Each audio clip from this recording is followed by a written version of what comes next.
This is my review for Ape Out for Nintendo Switch.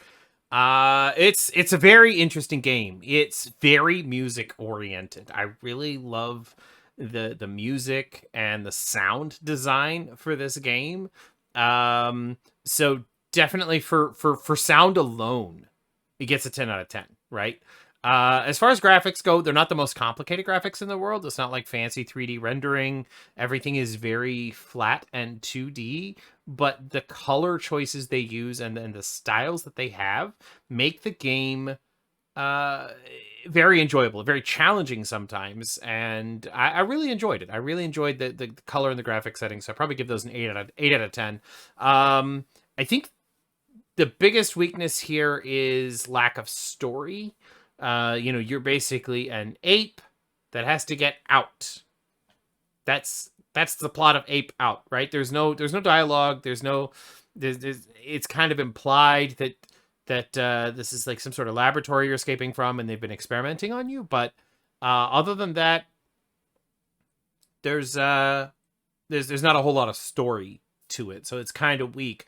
But it has really compelling gameplay. I really enjoyed the gameplay. The challenges that arose, there were regular rifle guys, there were shotgun guys, there was bomb guys, there was snipers. There was all sorts of different challenges that I had to meet, and I really enjoyed that. I really enjoyed the challenges that this game gave.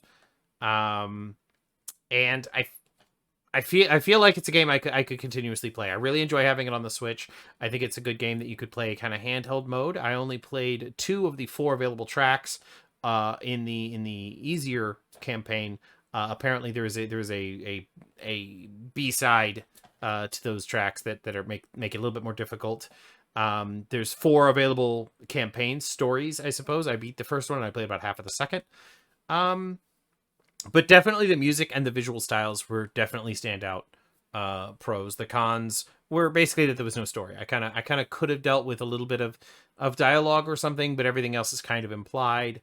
Um, but I feel like if it had too much dialogue, it would risk being Hotline Miami. I feel like, uh, you know, uh, uh, unlike Hotline Miami, the bad guys take a second to shoot. They take a second to line up their shot, so they don't shoot you immediately when you see them. It gives you a couple of seconds to kind of close that distance and get the drop on them, so you don't have to kind of wait. But also, unlike Hotline Miami, you can't see them unless they can see you.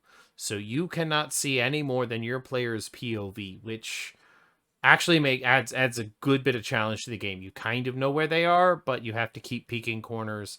And when you peek the corner, they see you and they start coming to you. So you kind of have to bait them a little bit.